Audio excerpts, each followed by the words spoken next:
Halo para sahabat gerakan Indonesia Bersyukur. Sudahkah Anda bersyukur hari ini?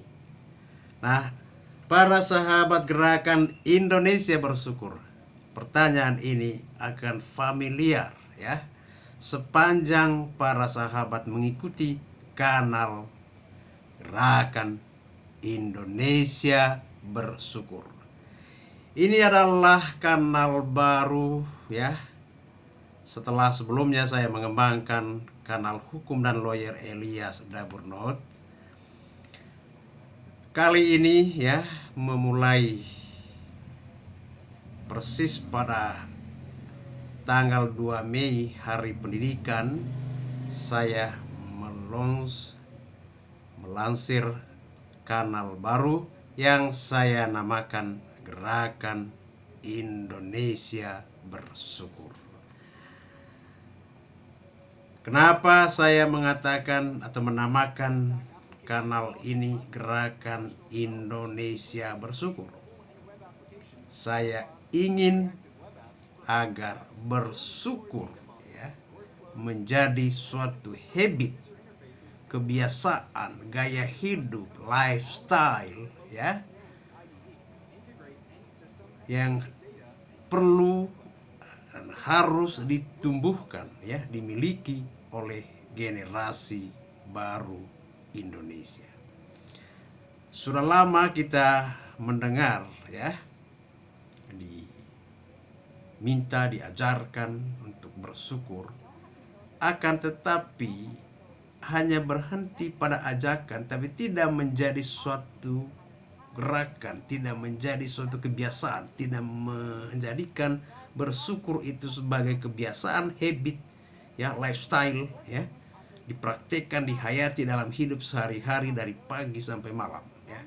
Kita baru bersyukur ketika kita mendapatkan atau menerima sesuatu, tapi jarang kita dengan sengaja mengucap syukur ya atas misalnya ya, air yang kita minum, makanan yang kita makan, udara yang kita hirup ya, penerangan yang kita nikmati ya, atau YouTube ya yang sekarang kita pakai ya, kita isi, dan masih banyak yang lain. Nah teman-teman, itulah kenapa saya ingin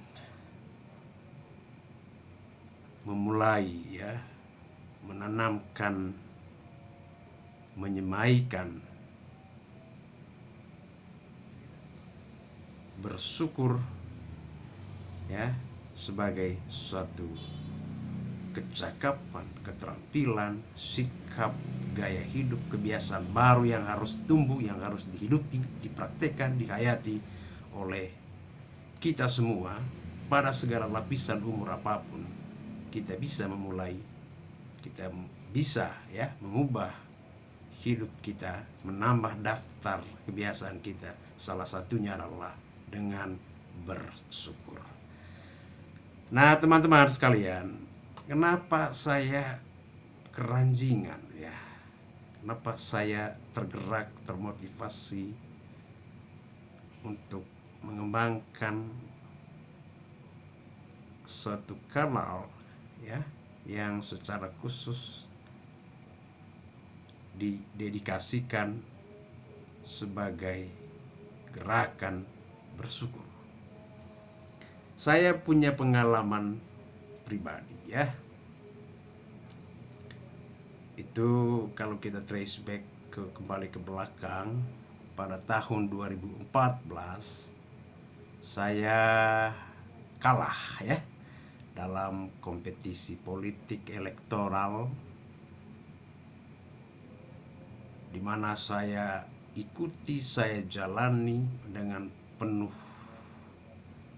sungguh ya, yang kompetisi politik yang saya imbuhi dengan the last battle ya, pertarungan terakhir ya, sehingga itu memberi saya semangat untuk bertarung habis-habisan, akan tetapi pada akhirnya kalah ya, kalah. Saya merasakan suatu kepahitan, suatu kekecewaan ya,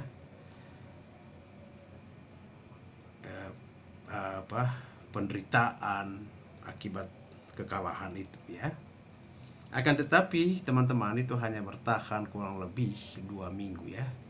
2 minggu sampai sebulan lah ya, sama 1 bulan. Nah, persis memasuki bulan Mei ya, seperti saat sekarang ya. Mungkin karena saya mengenang itu tanggal-tanggal di awal-awal bulan Mei 2014. Ya, saya sempat mencatat ya di sini. Aku ingat di suatu malam aku mengambil buku The Secret. Nah, itu awalnya teman-teman. Awalnya memang saya sudah sempat membaca buku The Secret ya, karya Rhonda Byrne ya, yang sudah bukunya menjadi bestseller selama satu dekade bertahan, bahkan filmnya laris. Tapi saat itu kan saya membeli, menyimpan, tidak membacanya ya. Nah, baru di bulan Mei 2014 setelah saya mengalami kekalahan yang tragis, saya mengambil buku ini ya untuk pertama kalinya ya. Seperti yang saya tulis ya. Saya lanjut ya teman-teman.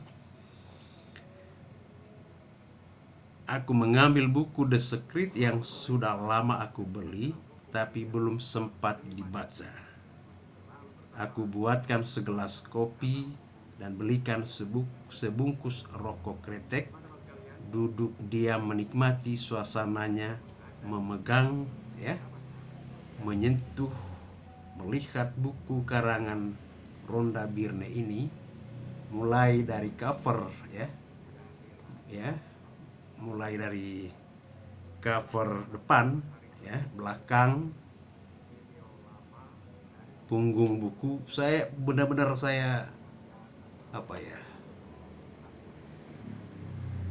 masuk dalam suasana yang mistik ya. Ya, punggung buku.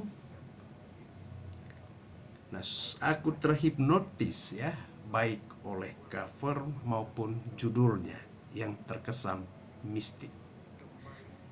Nah, aku bertekad untuk membaca bagian demi bagian, alinea demi alinea, menangkap pesan-pesannya dengan hikmat dan sungguh-sungguh.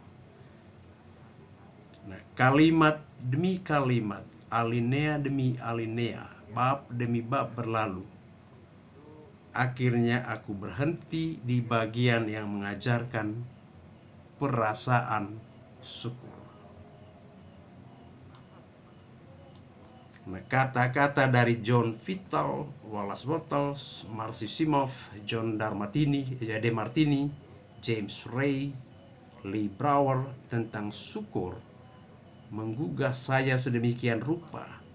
Ditambah lagi berkomentar dari Rhonda Byrne sendiri, bahwa jika di dalam pengetahuan tentang rahasia ini Anda hanya melakukan satu hal saja, gunakanlah syukur sampai syukur menjadi cara hidup Anda.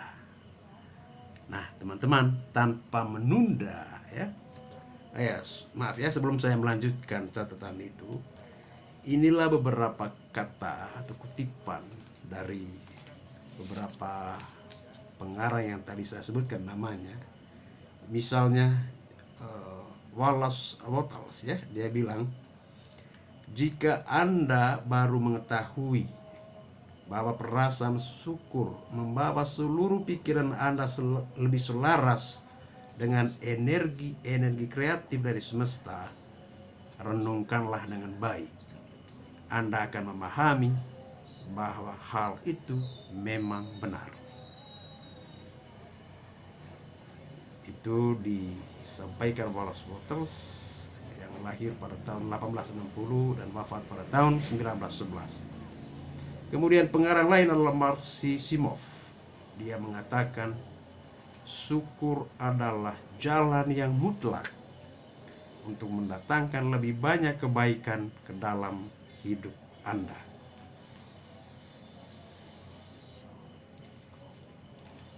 John De Martini, apapun yang kita pikirkan dan syukuri, kita akan mendapatkannya lagi. James Ray mengatakan, bagi saya, syukur adalah suatu latihan yang penuh daya. Setiap pagi saya bangun dan berucap terima kasih. Setiap pagi ketika kaki menyentuh lantai, terima kasih. Kemudian saya mulai memikirkan apa yang saya syukuri, sambil menyikat gigi dan melakukan hal-hal yang biasa saya lakukan di pagi hari. Saya tidak hanya memikirkannya sambil melakukan hal-hal rutin, tetapi saya juga mengungkapkannya dan merasakan perasaan-perasaan syukur itu. Ya. Nah, teman-teman, kemudian disampaikan oleh John Vital,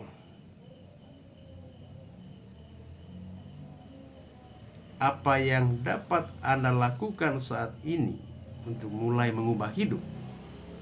Hal pertama yang Anda mulai adalah membuat daftar hal-hal yang Anda syukuri.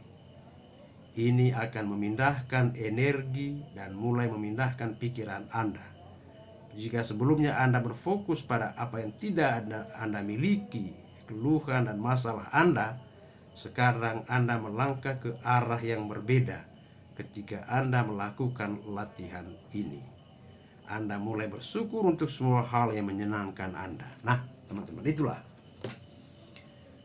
Ya, tanpa menunda, ya, tanpa berpikir panjang menunda lagi, saya langsung mengambil secari kertas, mengambil poin dan mulai mencatat hal-hal yang saya syukuri, ya.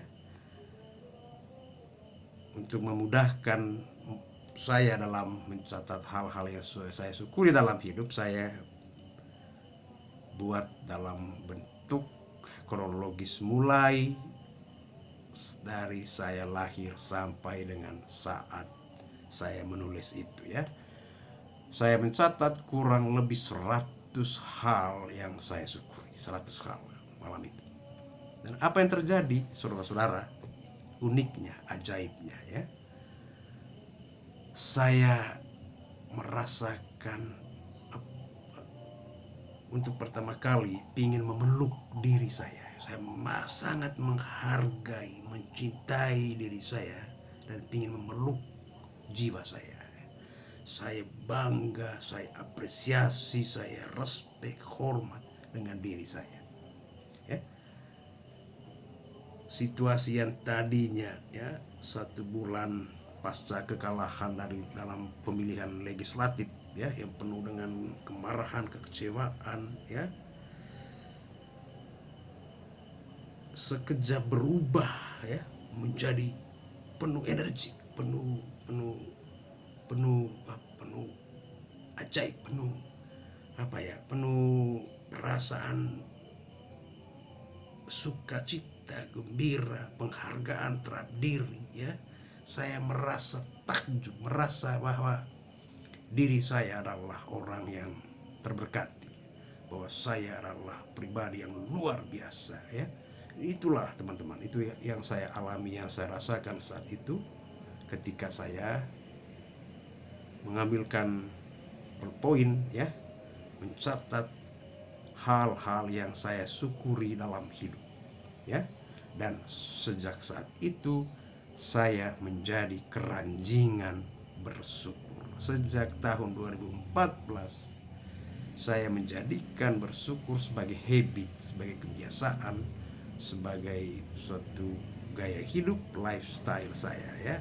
Singkatnya, saya menjadi pribadi yang keranjingan bersyukur, ya, sejak tahun 2014, ya. Sampai dengan sekarang sudah berapa tahun ini, ya. Jadi sejak tahun 2014, hampir 7 tahun ini saya menjadikan bersyukur sebagai kebiasaan baru, ya.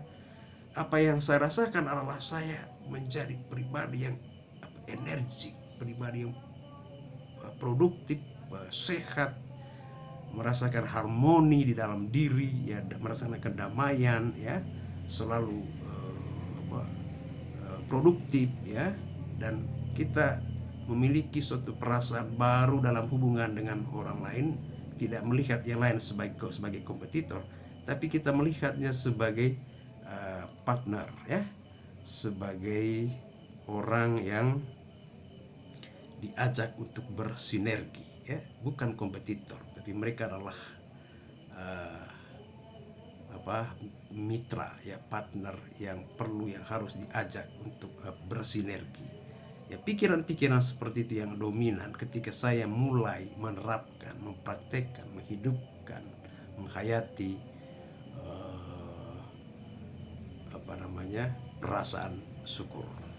Nah, itulah sekilas cerita, ya, tentang awal mula saya,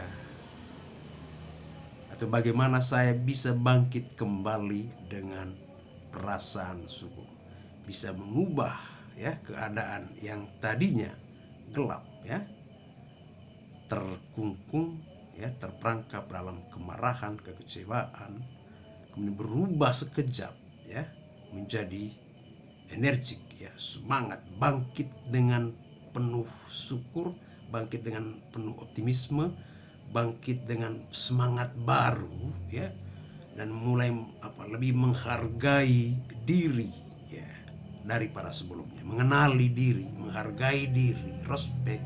Untuk pertama kalinya saya merasakan, saya menginginkan, saya mau memeluk jiwa saya. Nah, teman-teman, dengan cerita singkat ini saya